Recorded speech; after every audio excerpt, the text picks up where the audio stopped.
moonshine chocolate moonshine in Novi, Michigan, and we are trying their chocolate covered gummy bear, and it's called Boozy Bear, which is actually they cook the chocolate in alcohol and then it evaporates and they cover a gummy bear with it.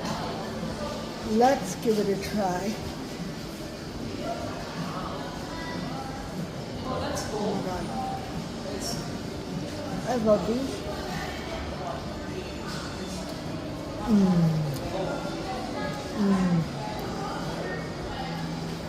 Next, we have, and I've never tried this in my life, so I'm so excited.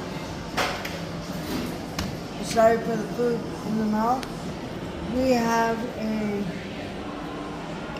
frozen chocolate drink. That's right, chocolate that is frozen into a drink. And we're gonna try it. Now my mom chose this. It's Elmeretta chocolate, so let's see.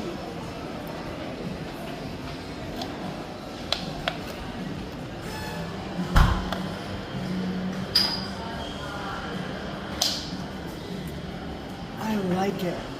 It's smooth. You barely taste the chocolate because it's not too sweet, and it's divine. So if you're ever in Michigan, try chocolate moonshine. It's inside of the Novi Mall. It is awesome.